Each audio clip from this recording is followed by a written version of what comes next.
not all publicity is good.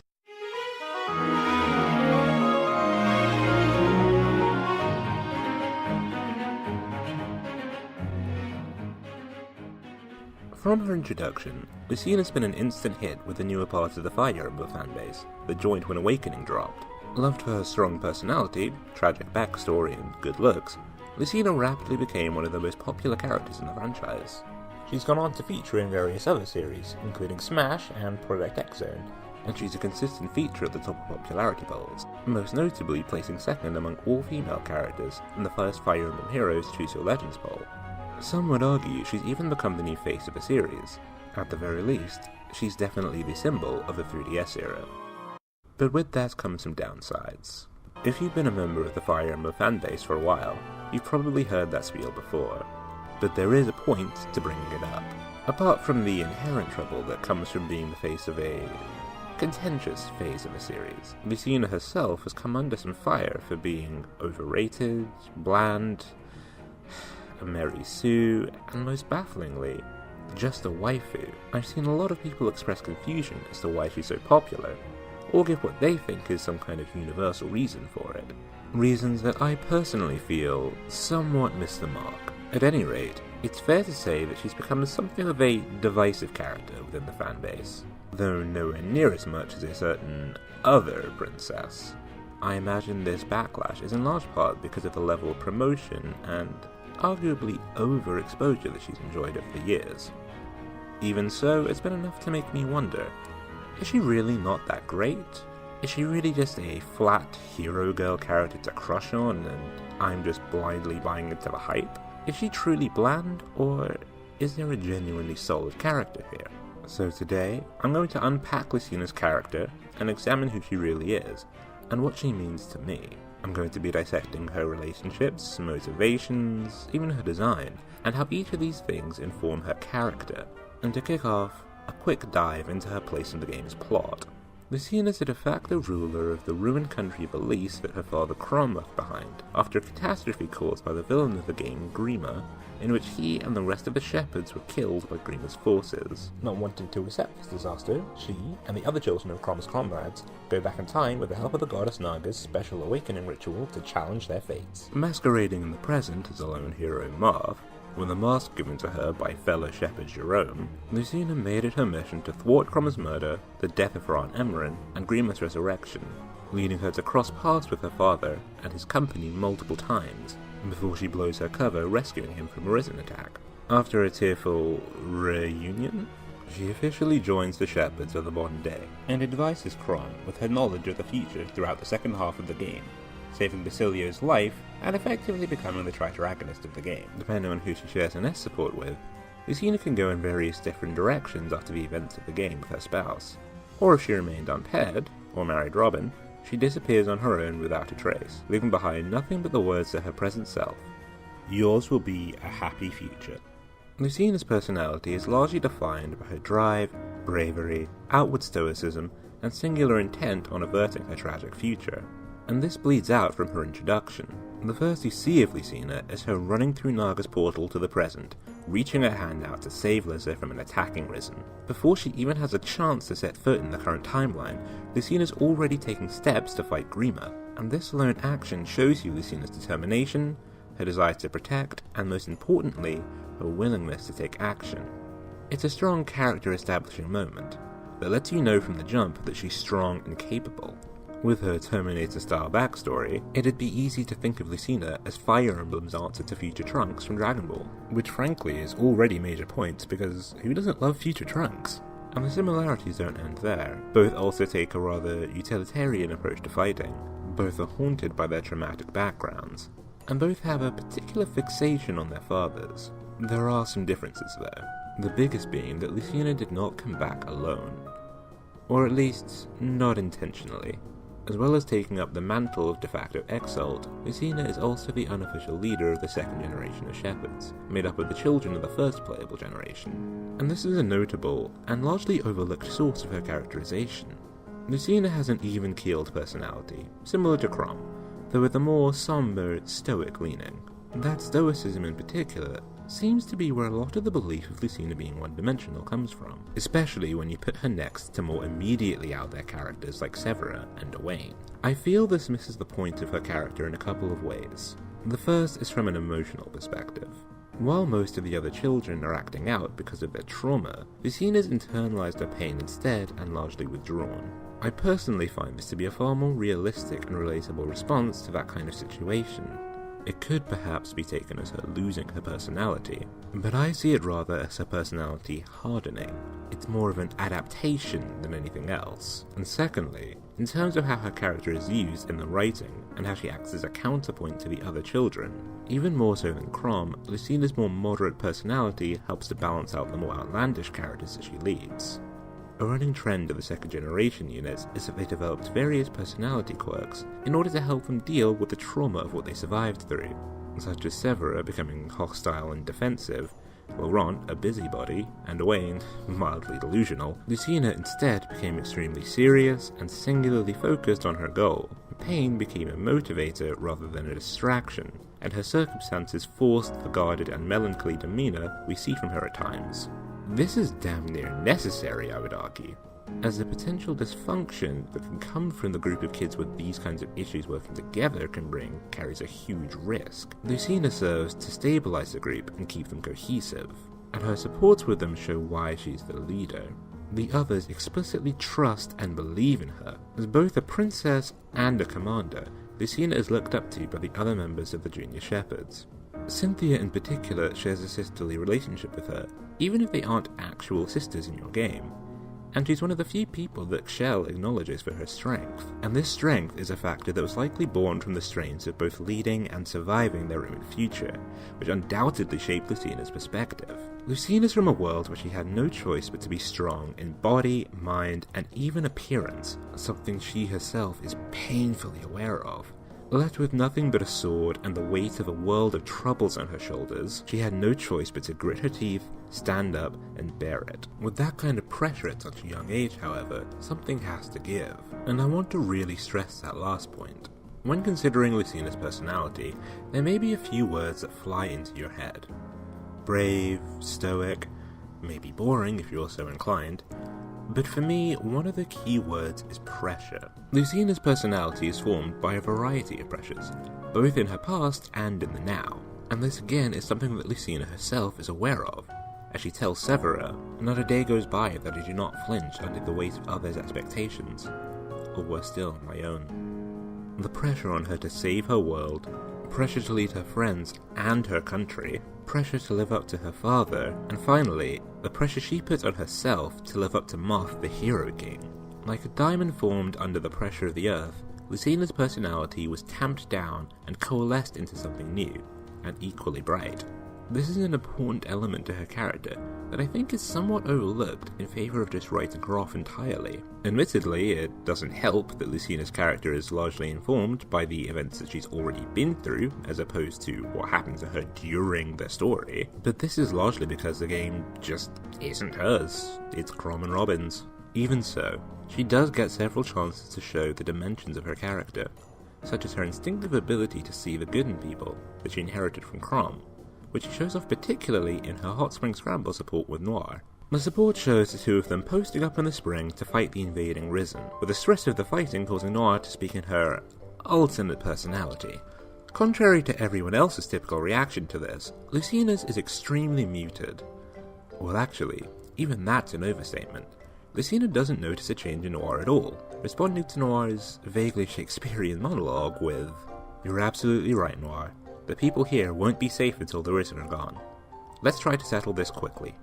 Already, it's apparent that Lucina sees what Noir is really trying to say under all the blood and thunder bluster that typically puts people off.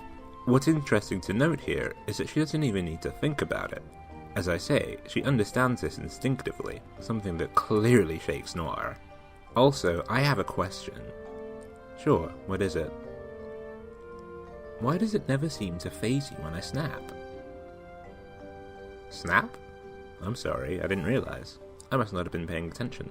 No, I mean, you didn't notice anything, I don't know, different about me? When I get mad, I'm a little scary. I speak differently. I'm basically a different person. What? You don't... Wait, you really don't know what I'm talking about? You're you, Noir. Who else would you be? I'm afraid I have absolutely no idea what you mean. Noir understandably flips out at this, but the important thing to take away here is that Lucina's the only one who speaks to Noir the exact same way whenever she snaps, because to her, it's still just her friend. It's played for laughs at first, but it illustrates the, for want of a better word, purity in how Lucina regards people, for the most part, especially her allies. And this purity and unwavering trust is part of what draws them to her.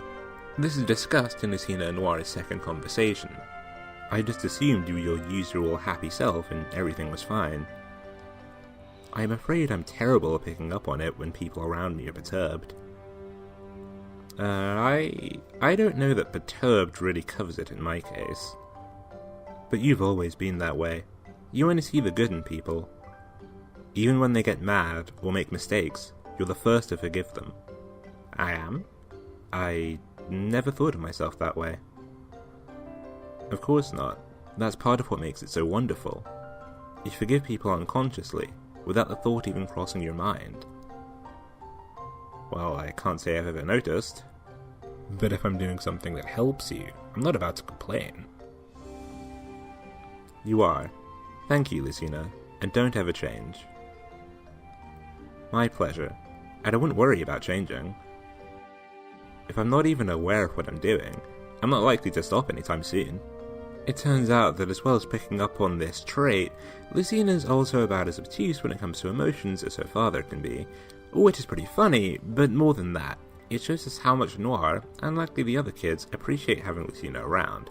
And for Lucina's part, it not only shows the purity in her view of her friends that I mentioned earlier, but also her desire to help those around her, even if she doesn't totally understand how she's doing it. An understandably overlooked support, these conversations are kind of a microcosm for Lucina's personality. Upright but gentle, emotionally obtuse but well-meaning and surprisingly insightful all the same, as well as being largely tolerant, something again displayed in her support with Owain, where she displays genuine interest in his flowery way of speaking, compared to almost everyone else who's confused and or annoyed.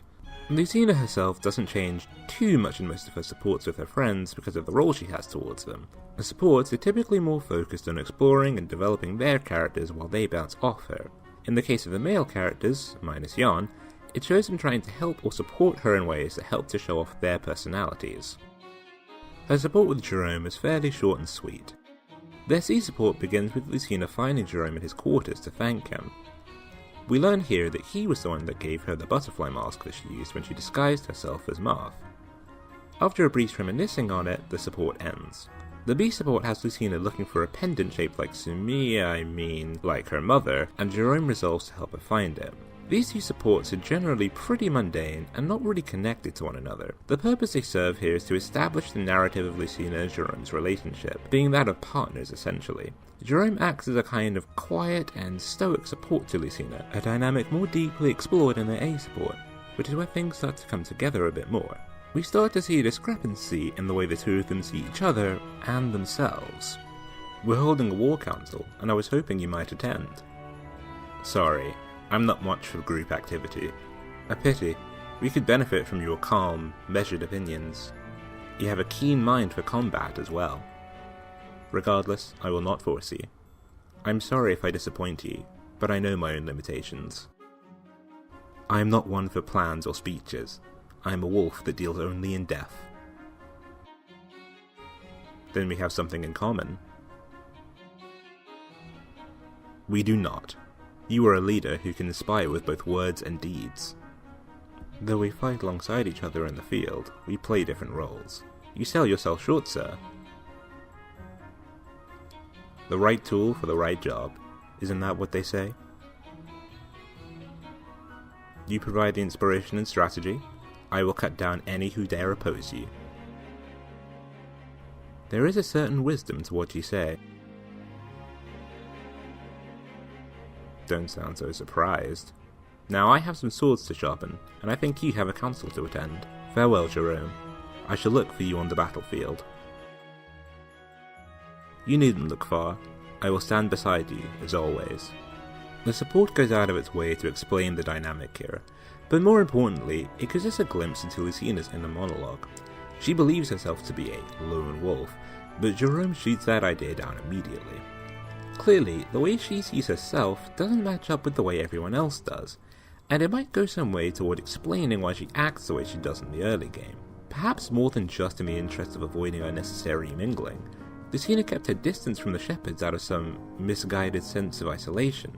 Because think about it, her goal was to save Chrom and Emerin and thwart Grima anyway, all of which would make for massive turns of history. Realistically, her being involved with the shepherds from early on could have only helped. Or at the very least, she could have joined the shepherds after her present self was born if she wanted to avoid that risk. With that in mind, it could be argued that that arguable lapse in judgment may have been the reason she ultimately failed to save Emerin in Chapter 9. Ultimately, that's just conjecture though. Overall, the support illustrates both Lucina's charisma and her lack of awareness when it comes to her relationships. We're seeing that Lucina just doesn't realise the effect she has on people, something of a running trend in this piece. For all her talk of bonds, she's surprisingly unaware of the bonds that she has already, and perhaps doesn't necessarily believe in them as strongly as she might like to, which would add a lot of extra context to her decision regarding Robin late game. It also shows that while Lucina may be straightforward, her determination and goodwill is enough to draw others to her side. Chrom in particular is almost like the Frederick to her Chrom. And if he's her Frederick, then Laurent is her Robin, who similarly notices the pressure that she puts on herself and does his best to be support for her in the same way that Robin is for Chrom. Again, the first two supports are more about setting up the dynamic between the two of them, with Laurent helping Lucina regain her sword form after suffering a battle injury. It's largely straightforward, though there is one thing to take away. Throughout their conversations, Lucina displays an almost reverential kind of awe at Laurent's analytical skill, saying that it almost defies all measure and noting to herself that she needs to follow his example. This demonstrates something of a tendency that Lucina has to place those around her on a pedestal. I'll be coming back to that idea in more detail later though, so hold that thought. Moving on, the A support has Lucina confront Laurent over some rumours about the quality of his work around camp dropping. Lucina offers to put a stop to them, but Laurent admits to it being true, and that he's had a crisis in identity due to being uncertain of his usefulness. Lucina sets him straight though, telling him that his work is useful and citing the previous two supports as evidence. That's absurd, Laurent. I, of all people, know how helpful you truly are. The only person here you could stand to spend more time helping is yourself. Myself? Yes, work on learning to give yourself more credit. If you're unsure how, I'll show you. At the risk of sounding rude, you hardly seem the most qualified teacher. If there's anyone in this army who is harder on themselves than I, it is you. Well, that just might be true. I'd be absolutely no help at all. What we're seeing here is that besides the two of them being kindred spirits in a sense, we're beginning to get an idea of the largely unnecessary stress that Lucina puts herself through in trying to reach up to the standards of the people she admires. It illustrates again the pressure that Lucina puts herself under trying to reach her goals and the adverse effects it has on her. I typically don't go into S supports, but hers with Laurent is very natural and highlights another element to Lucina, her more egalitarian leaning. I want to service your support, but how can I believe it's possible? And without such belief, nothing matters. I am but a twig floating in a stream. So that's the full reason, is it? I am in love with you, Lucina. I can say it no plainer. I know I'm a fool to harbour a love beyond my station, and yet, Laurent, please, have you ever heard me talk about station before? I don't give a whit for your parentage. I care about what's in your heart, and in truth, I feel much the same about you. Frankly, this just makes sense given her background. I can hardly imagine there was much favour to be afforded to the nobility, or even royalty in the ruined future timeline, given that the exiled parent herself was leading the resistance. Not only that, being the daughter of Chrom, a similarly even-minded person, it's only fitting that Lucina would place no stock in one's birth. And as an aside, it does seem to fit Lucina to end up with someone similarly responsible and introspective as herself, if for nothing else than that they're able to understand each other and what drives them. as well as recognise the signs of when they go too far in each other, which would in turn allow them to help learn to help themselves. The last two supports I've mentioned seem to suggest a kind of darkness and pessimism in Lucina, and this is something more directly addressed in her support with Morgan. This support is interesting because of all the supports that Lucina has with the other kids, this one is where she's at her most pessimistic. She says it herself, she's jealous of how optimistic Morgan is. In the face of Morgan's genuine light and buoyancy, Lucina's show of unbreakable strength falls away, and she's a lot more open about her doubts and fears, and especially her memories. The difference between her and Morgan's mind state is clear, and makes it plain where her mind is. The symmetry between them is explicitly discussed in their conversations. Morgan, having no memories, is full of optimism and hope, while Lucina, haunted by her past, is locked in a battle with her own cynicism. The future can be changed. It must be changed. I believe that with all that I am, and yet the nightmares persist.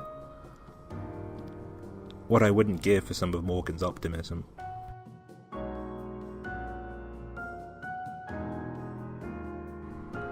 Lucina and Morgan's A support is the only time where she expresses explicit doubt as to whether or not they can actually achieve their goal, to the point that she actually asks Morgan himself whether he believes they can, which is something that she never does with any of the other junior shepherds, and in fact, none of the other characters. Struggle as she might to keep strong, and though she may be a light for everyone else, inside, Lucina is clearly in a very dark place, even if she's hiding it. Maybe in part because she's hiding it. This is reaching her to the point that she's plagued by nightmares over it. At least unless she and Morgan S support, in which case she drops this gem. I don't get nightmares now because I'm too busy dreaming of you. And even when awake, I find you're in all my thoughts. I feel as if I never really knew what hope was before I met you. Turns out she's also a smooth criminal. At any rate, the war Lucina seems to wage within her own heart is yet another pressure on her. It's to the point that I'm honestly not surprised she's a little withdrawn. Frankly, the idea of her being able to lead is almost strange. But this doesn't stop her showing kindness and support. Even with everything pushing down on her, Lucina's still a rather kind and genuinely charming person. Case in point, her supports with Brady and Yarn. Both are largely light-hearted affairs, wherein Lucina takes it upon herself to protect Yarn, and repays poor Brady's helping her with a massage. It gives you an idea of the kind of person Lucina may have been in more fortunate circumstances.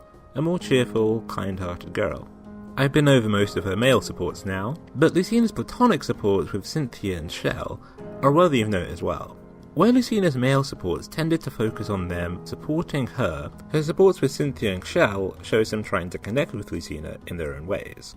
And this feeds into her being a leader and being looked up to. Lucina's supports with Shell show Shell repeatedly expressing her belief that those who aren't strong aren't worth interacting with, and toying with the idea of her and Lucina splitting up and fighting as a duo. Which Lucina doesn't explicitly answer to begin with, but it's pretty clear she's not about it.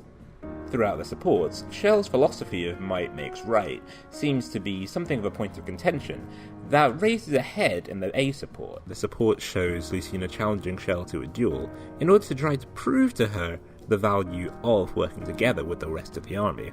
In the end, Shell doesn't even take that duel because she knows she can't really win, and, more to the point, she knows that deep down Lucina's right.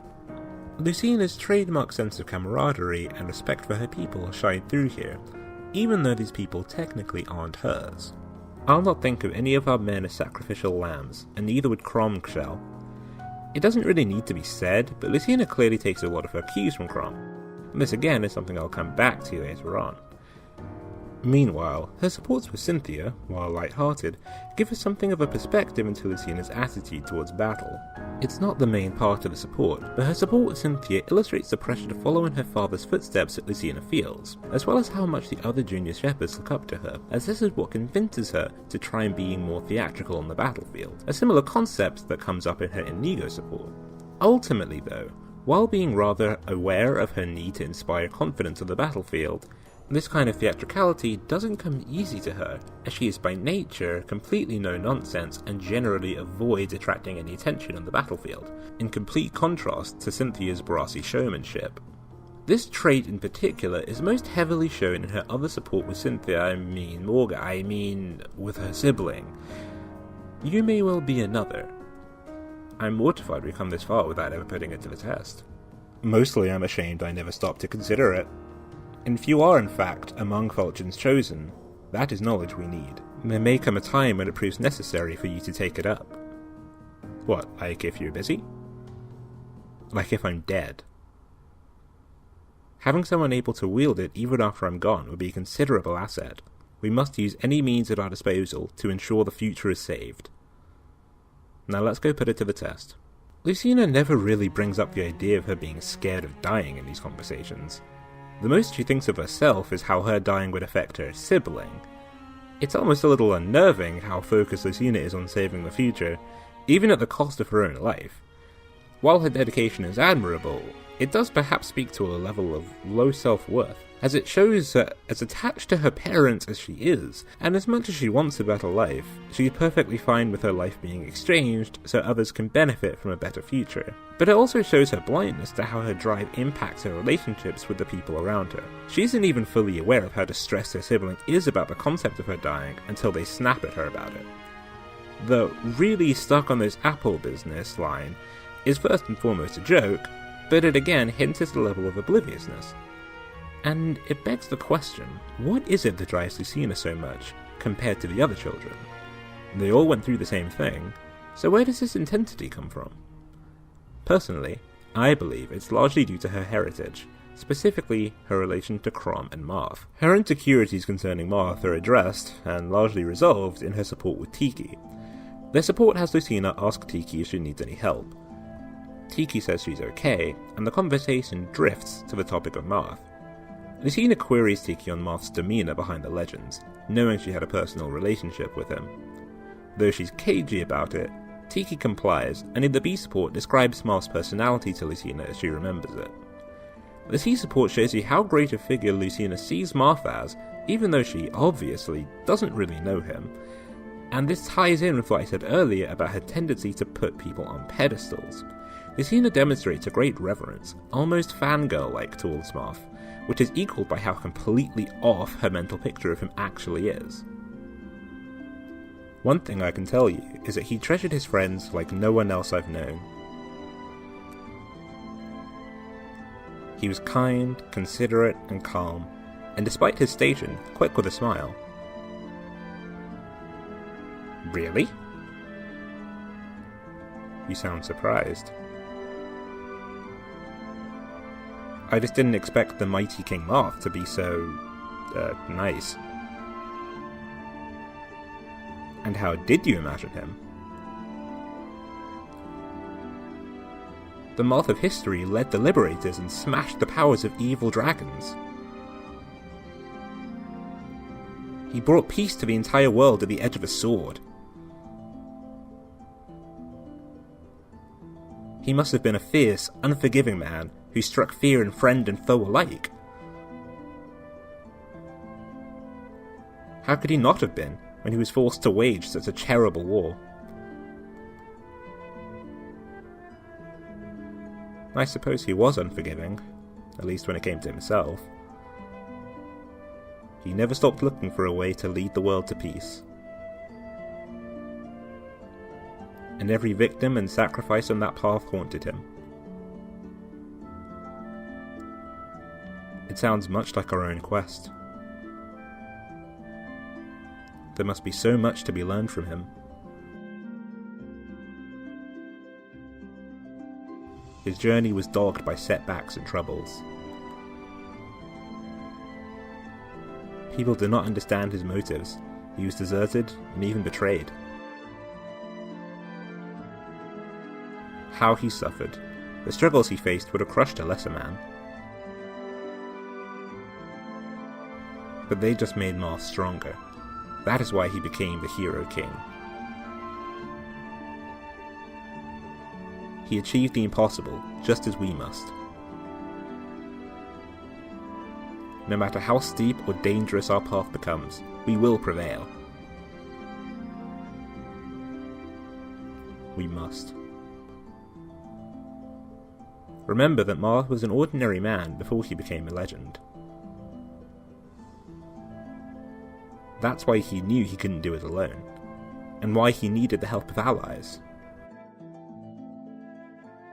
The hero of legend had help?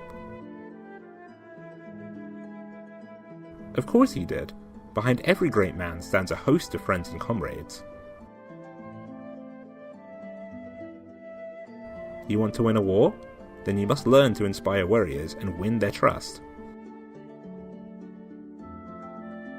That's why he was kind and considerate. He needed the best to stand by him. Yes, and the best loved him for it. Lucina, you can do it too. You remind me of him. You inspire trust and even love among your comrades. As long as you never give up, I have no doubt you will honour the name of Marth. You honour me. Thank you, Tiki. These supports make it clear that Lucina has kind of the wrong idea about Marth, and that she's a lot closer to him than she thinks.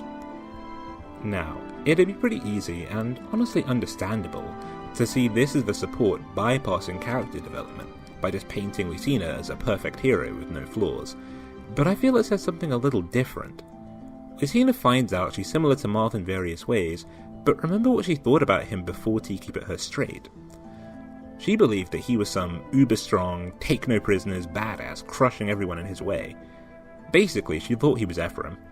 And not just that, she felt that he must have been like that in order to do what he did. And when you consider how similar to him she actually is, it indirectly says something else. That she felt that the kind of person she wasn't capable of achieving those kinds of feats.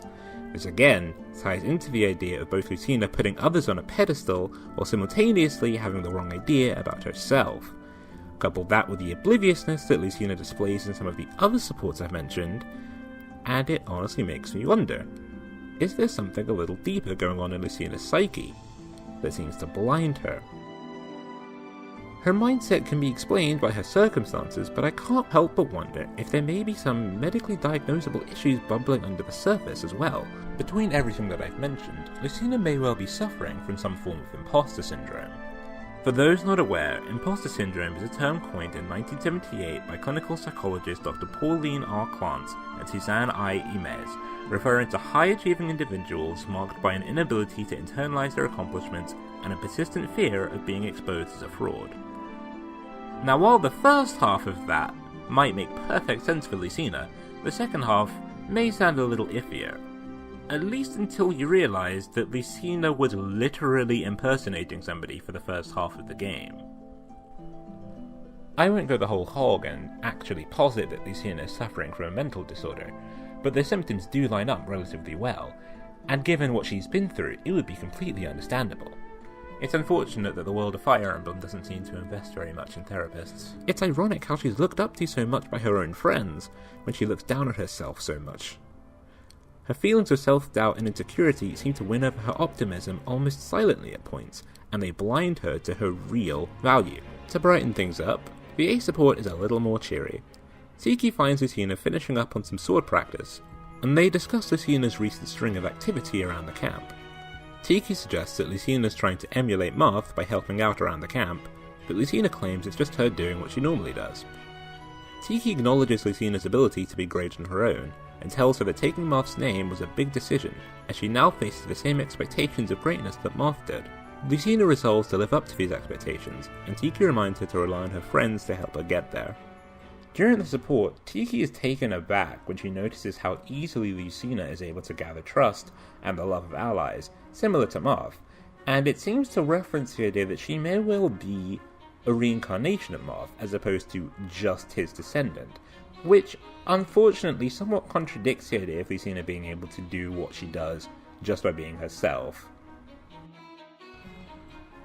Regardless of all that, this support is a nice counterbalance to the point I brought up earlier about Lucina essentially emulating other people and putting them on pedestals. It shows Lucina accomplishing just by being Lucina. She doesn't need to put on a mask, or imagine her father, or take someone else's name to succeed. She just needs to be herself. Speaking of Marth, interestingly enough, Lucina's support with him in Fire Emblem Warriors explicitly discusses this. Of course, it's not really canon, so using it to make any real points is somewhat moot, but it does still help to contextualize Lucina taking Marth's name and reinforce the point of her preconceived notice about him being a little bit off. Of note here is that while Lucina's support with the rest of the second generation generally helps to flesh out her relationships with them, she gets the most exposure and development in her relationships in which she's the most junior, these being her relationships with Tiki, Robin to an extent, her mother, and most importantly, Chrom. This ties in well with what I said earlier about Lucina's purpose in the writing compared to the other children. Being senior to most of them, she was the moderate counterpoint. In her supports with Tiki and her parents especially, however, she's able to shrug off the constraints of being a leader and is able to act far more openly vulnerable and dynamic. If you think about it, it's kind of like a metaphor for Lucina being able to not worry about being a hero, or even an adult, when she has actual war heroes senior to her to talk to. Given the mercurial nature of Robin's involvement in the game's plot, their relationship with Lucina is similarly variable, and highlights different elements of her. Both Lucina's normal and Hot Spring Scramble supports with male Robin illustrate Lucina's more solitary habits in different ways. The normal support begins with Lucina coming to Robin to repeat the story of losing her world to impress the weight of the situation upon him. Good evening, Robin. I wonder if I might have a word? Hello, Lucina. What can I do for you? There's something important I want to talk to you about. And only to you. That sounds a bit ominous. Specifically, it's about the future events of my own terrible time. I've told my tale before, but I want you more than anyone to understand its import. In the future, almost no corner of our world is safe for humans. Risen prowl the land as masters of all. The people cower in terror, helpless. It sounds like a nightmare come true. I could scarce imagine it. It is a hell on earth. That is why we must not lose this war. Do you see that? You must ensure that Chrom and this brave army avert catastrophe. I will do everything in my power, Lucina. I swear it. I will never stop fighting for you, and Chrom, and all the people of the world. That is what I wanted to hear. Thank you, Robin. A pretty solemn beginning to the support. The mood carries on into their B support, wherein Robin stumbles across Lucina, pondering on the current status of everyone she left in the future. Lucina? What are you doing out here all alone? Ah, Robin. I was just thinking about the future again. My future, I mean. I wonder how everyone is managing now. Do they still live, or... I can scarce imagine what horrors you experienced in such a hard, cruel world. A future that was lost. That we could not save. Tell me, are there others like you there? People who fight against the Risen? Of course. Remnants of armies from the old dynasty survived here and there. We gathered in the last safe corner of the land, and united to fight against the tide. But we knew that one day, even that final refuge would be overrun. This shows us that Lucina very much hasn't forgotten what's still going on in the future, even if she fights to save it, and that it's still a cause for worry for her. This is something we don't see from any of the other children, and it again expresses the weight of the situation on her, that she seems to bear alone. And this is something Robin picks up on too, and the future of humanity depends on what we do in the here and now.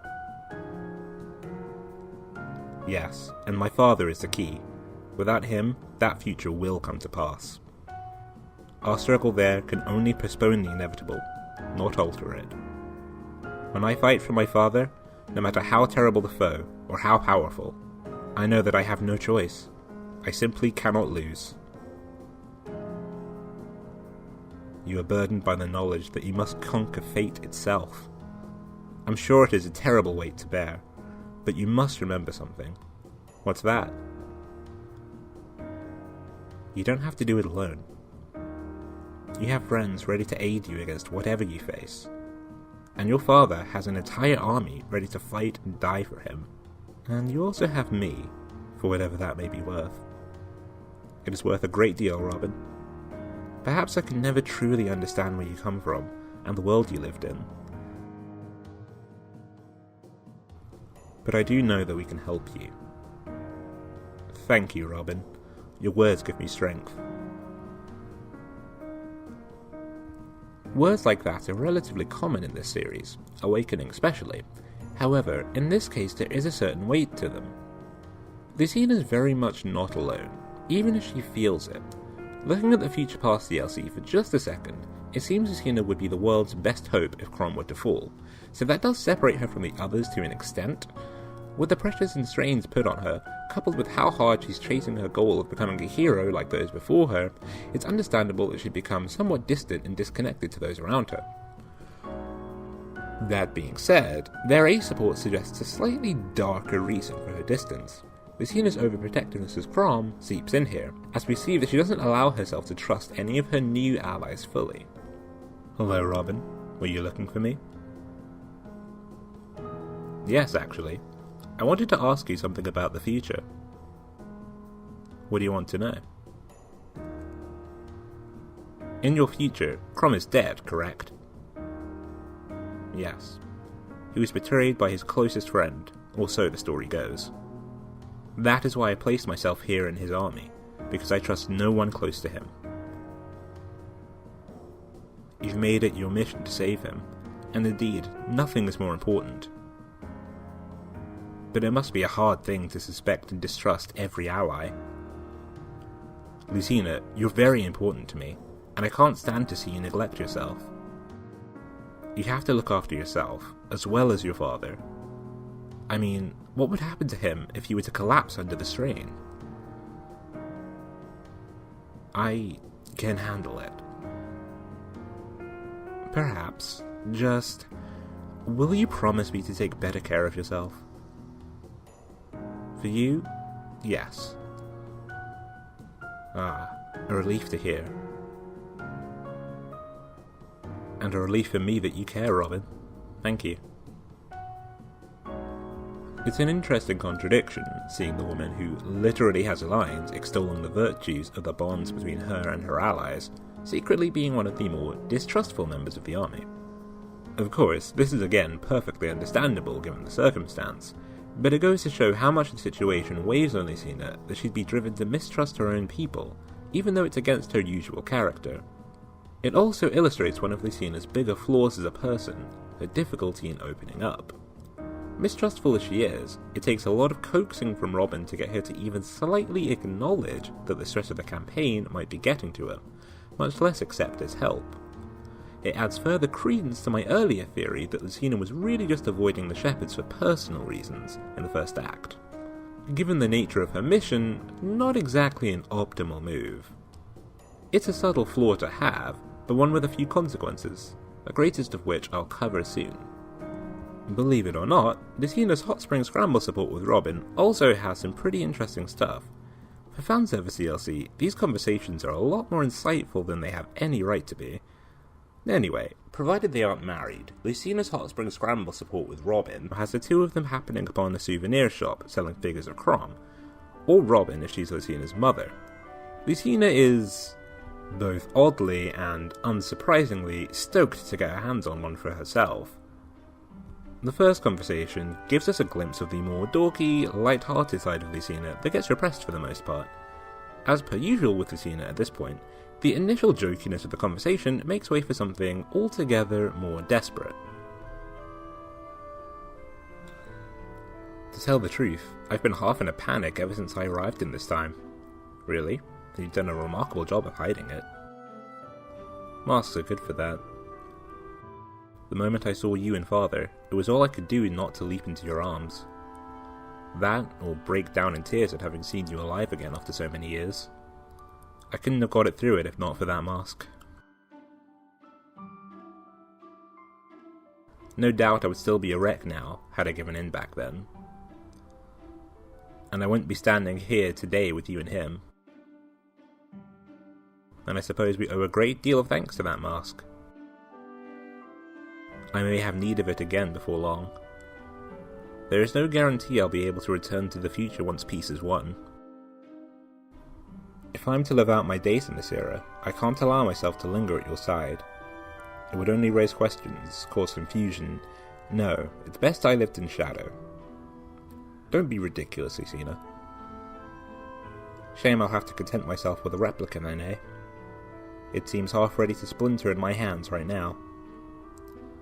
I worry it won't long conceal my loneliness. I don't see any reason why we should lose you to the shadows. I know I certainly have no intention to part company with you. I'd wager good money your father would tell you the same. Yes, he would say that. You both would. But I cannot put you in that position. A mysterious woman clinging to the exalt's side, neither his wife nor his daughter, one who bears the brand that proves her of the exalted bloodline, no less? Surely you can imagine what the people would think. Perhaps. Then the answer is clear. I'll fix it. Somehow, I'll think of something. Some way that you can stay with us without arousing any strange suspicion. What better test of a tactician's skill than concocting a plan to convince a nation? You need not worry about a thing, dear. I'll make it right, whatever it takes. You're my daughter. Thank you, Mother, for all your love. Being with you again is one of the greatest gifts this era has afforded me.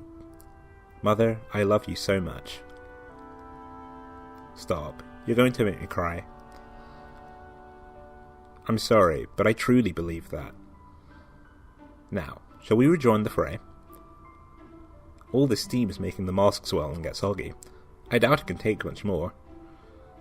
No kidding. Alright then, guess we'd better hurry. It sounds like it's leading towards a happy ending, right? Wrong. Mother, I'm touched that you would craft a strategy for my sake. But there's no need. Even if I cannot return to my own time, and even if I cannot stay with you, I'll be fine. The time I've shared with both of you, and all we've done together will keep me. It's a treasure I will cherish all my life. I have to say, Lucina really turns up the pathos meter all the way to 11 here. I just can't help empathizing so much for her here. I mean, this is someone who's had to suffer and endure so much just to keep pushing on for everyone else. And not just for everyone else, in front of everyone else, as a leader. This would actually explain the way that Lucina sees herself as a lone wolf, like I mentioned in her Chrom support. The others may be with her, but ultimately she leads from the front, and this in turn would explain her mild obsession with heroes as they'd be more likely to understand her. The desperate affection that Lucina displays here is heartwarming, funny, and pretty depressing. What at first comes off as fangirling pretty clearly becomes a fervent grab for happier times. After everything she's done, and the fact that she's now living with them, Lucina is still so shaken by her parents leaving her that that's what she's reduced to. Even more than that, given that Lucina fully intends to disappear from her parents' lives after the war, this toy will likely be the closest thing she has to their presence again. She's well aware that even though the future is not written, it's also not hers to live in. As you can see, Lucina's parental attachment issues aren't just limited to Chrom as the story might have you believe. And nor is it just an exclusive for female players either, as you can see in her support with with her mother, which centres around Lucina trying to buy her a dress that she'll like. And naturally, hilarity ensues, as Lucina's trademark sense of style, or lack thereof, shows its face, and she ends up buying her mother the most hideous dress with emerald patterns of all things. Again, this is a comedic moment, but it could be said that Lucina's lack of awareness of what constitutes proper style for a lady could very easily be the result of the lack of time that she got to spend with her mother, which again casts a dark shadow over what would be a relatively light-hearted support. Another thing the support does is highlight Lucina's joy at just being able to spend time with her parents. Despite her outwardly stoic demeanour, Lucina is brimming with a childlike enthusiasm here. And she justifies this in the support itself, mentioning that with the harsh future that she endured, she often dreamt of having such simple pleasures. Ultimately, even though Lucina has such a strong selfless personality to be able to fight for other people, she does deep down really just want to enjoy a life with her parents. Towards the end of the B support, the mother comes across a cute looking baby outfit, and Lucina ends up buying it for her and surprising her with it in the A support. And this is where the interesting part of the support comes in. It illustrates a certain distance that Lucina seems to feel towards her parents in this world, a trait shared by some of the other children. But further than that, she expresses another emotion, that of a slight jealousy. I've been so happy here, despite having to fight this war. Being able to see my mother again has been like living in a dream. I didn't want to wake up and remember that you have a different life in this world. Whenever I think of your little girl, I can't help but feel jealous. I know it's ridiculous to envy myself, but I can't help it. Lucina has to deal with the surreal reality that she's essentially an accessory in this world, a number 2 to the Lucina that already exists. Lucina shares a trait with several other members of the second generation, like Chrom, Laurent, and Noir, which is a feeling of separation from her mother, but this is something that she is the only second gen unit to face, since she's the only one who has a present version. It's a visual reminder to her that she doesn't belong here. She's almost irrelevant to this timeline. But that doesn't matter. She's still willing to put it all on the line to save it. And speaking of that, Lucina's on a mission to save the future, and it just so happens that that means saving Chrom. But it's pretty clear that Lucina's much more concerned about saving Chrom, her father, than she is saving Chrom, the necessary hero. This again shows that while Lucina is driven, focused, and serious, she's still largely pushed forwards by her own feelings, and this is something that humanizes her a lot more than the idea that you might initially get from her just by playing through the story. Something that's particularly interesting is the way that Lucina idolizes Chrom, and this is most evident in her supports with a non-related female Robin.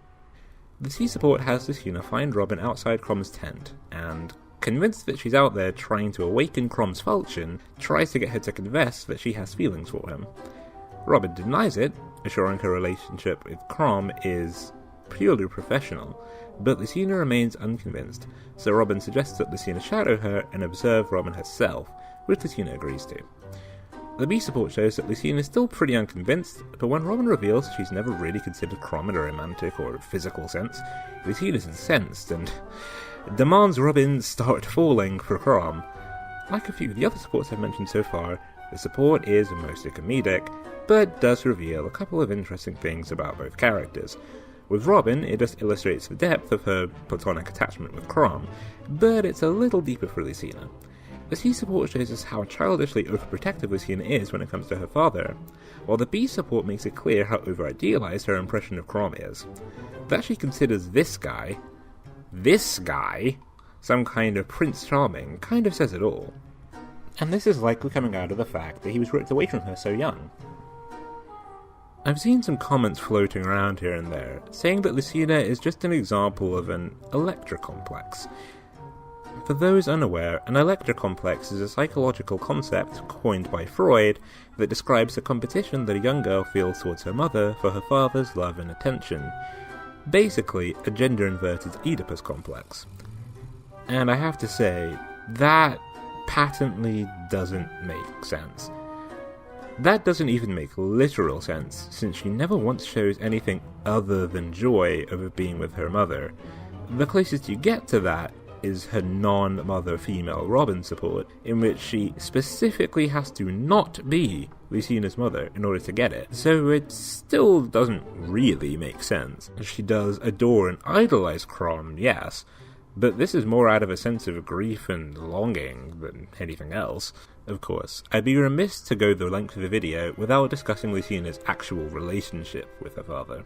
Chrom is essentially Lucina's weakness. She mostly pops up in the story to begin with whenever Chrom is in danger, and the first time you get to see her true vulnerability, the Lucina without either mask, is when she reveals her identity to him. The way that she tries to maintain her usual stern expression throughout the beginning of the cutscene, only for it to fall away as Chrom begins to recognize her, the way her tears begin to drop as she gradually comes closer to what she's been seeking this whole time, finally crumbling entirely when he brushes her tears from her face. While this may not be where Lucina's character ends in terms of the game, I would argue this is one of her highest moments as a character. Unsurprisingly, the relationship between Chrom and Lucina is best illustrated during the support. In their sea support, Lucina asks Chrom to help her train her sword skills. Chrom, already knowing how good she is, asks what the point is when she could be refining her own style.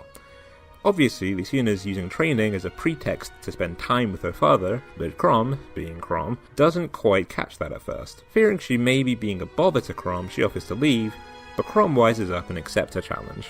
It's another little peek at how childish Lucina can be underneath her colder exterior, which continues when it turns out she throws their match in order to wrangle Chrom into training her more regularly. On the face of it, Lucina threw the match in order to wrangle Chrom into teaching her more swordplay, and therefore spending more time with him. However, it can be seen as subconsciously Lucina avoiding defeating Chrom in order to not tarnish the image of the legendary knight and hero that she has of him in her mind. Ultimately, that is completely conjecture, but it is food for thought. Having lost him at such a young age, Lucina is eager to learn everything she can about Chrom, which comes to a bit of an embarrassing head in the B support. The B support is more mundane, and has Lucina ask Chrom how he met her mother. Chrom, perhaps understandably, doesn't want to give away the story of meeting her mother in a random field, or literally falling in love with her pies, or having her twerk in front of him long enough for him to fall in love with her, or her literally just being his sister's friend, or I'm not even really sure what to say about Sully, to be honest. At any rate, the A support is where the real meat of support lies. I'm ready for today's training, Father. Before we begin, I have a question. Oh? It's something I've been meaning to ask for some time now. Once this war is over, will you be able to return to your own world? I don't know. Even if it were possible to cross the bounds of time again, my world itself may be lost. Naga said as much before we left. I see. But don't worry, Father. Once peace is returned, I'll leave you to your life. What? Why? I understand I don't belong in this time. I'll not have myself become a burden. Lucina, I never want to hear you say such a thing again. Father? I've told you before, you are no burden. You can never be a burden. But I fear I'm not very adept at putting these sorts of things into words. But it's clear you need to hear something, so listen well. Alright, I'm listening. Lucina, I am so very grateful for you. Grateful that you were born, that you grew into such a fine and noble woman. Grateful that you withstood terrible hardship and risked all you knew to come here. I haven't the words to express how much it all means to me. None, save thank you. Father, you're my daughter and my friend. You will always have a place at my side. Lucina worries over being a burden.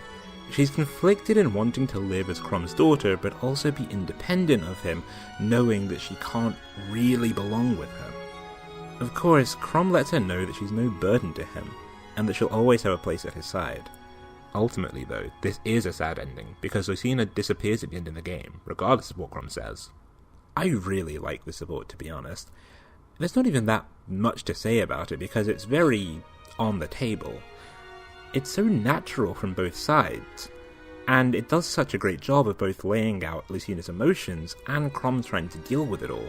Above all else, it just feels like a father and daughter truly bonding. At this point, I think I've made Lucina's attachment to Chrom pretty evident, and this attachment bleeds into her outfit. A modest attire based on Chrom's own, it lacks the trappings of a traditional Fire Emblem female protagonist, instead taking a more down-to-earth approach. It represents both Lucina's admiration of Chrom and her pragmatic personality, as well as obviously helping to conceal her gender. It could also be seen as a reference to her less than stellar fashion sense, at least compared to the overt femininity of other female protagonists. As a brief aside, I have to say I love her aesthetic, looking feminine while at the same time not relying on fanservice, and looking relatively appropriate for battle. For a supposed waifu, she's completely modest in body and attire, and this links into the no-nonsense personality that she projects. She's able to look strong without losing all her femininity, and I can safely say she looks like a hero to me. Of particular note is her butterfly aesthetic, especially the mask she wears when returning from the future. As I'm sure most know, this is a pretty overt reference to the butterfly effect, and the concept of butterflies being linked to resurrection and life and endurance in general. In particular, the butterfly motif could be seen as a way to symbolize Lucina's forced growth into the person that she is during the game. In the same way that a caterpillar metamorphosizes into a butterfly, so too did Lucina blossom into the burgeoning young hero that we see during the game. For those who don't know, the butterfly effect, coined by pioneer of chaos theory Edward Lorenz, is a concept that in any deterministic, non-linear system, a small change can result in large effects.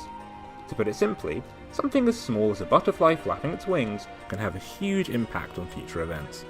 Of course, this is a visual metaphor for Lucina, the butterfly, swooping into the present to change the future with her own will. Of course, one thing about that concept is that the changes made aren't necessarily for the better. I said earlier on that Lucina's personality was formed under the pressures that she endured. This led to something great, but also something dark. When Lucina confronts Robin at the end of chapter 21, it's because she feels she's at her last hope. She's just seen the very future she's tried to change this whole time almost ripped away from her yet again, and the person who did it is none other than the one her father trusts the most. The fact that Robin is essentially innocent doesn't dissuade Lucina from achieving her destiny, at least not at first. And it's the first time that we see Lucina's sense of justice really lead her astray. This is the point where her ambition overcomes her humanity. Her intent on her mission, her attachment to her parents, her aspirations of being everyone's hero, it's the desperate culmination of all these motivations. And after this cutscene, Lucina's pretty much shelved for the rest of the game. It's interesting seeing a character as unambiguously good as Lucina have their character arc essentially end in such a dark place. This shows that Lucina really was willing to sacrifice everything, including her soul, to accomplish her mission, but it also shows the dark side of that altruism. Of course, it also shows that when it comes down to it, her feelings towards her father can overcome even that. Addressing her tendency to place others on pedestals one more time, it's possible that she does this as a way of coping with living in a world where there was no hero. She had to be the hero. And because she clearly doesn't feel like she lives up to that standard, she tries to attribute it to other people, so that it's something for her to hang on to herself. This is something that's similar to, and almost an inversion of, Owain's acting like he's a big hero. Lucina instead props up others as heroes because she feels that she isn't, and perhaps on some level she feels that she needs that to keep going. Hell, she basically says as much to Marth in their warrior support. And more than this, Lucina's own insecurities may be leading her to see people as more than they are. This is a darker view of her ability to see the good in people that I mentioned earlier. It's less seeing the good and more not noticing the bad. I mean, seriously, she thinks this guy is some perfect knight and gentleman?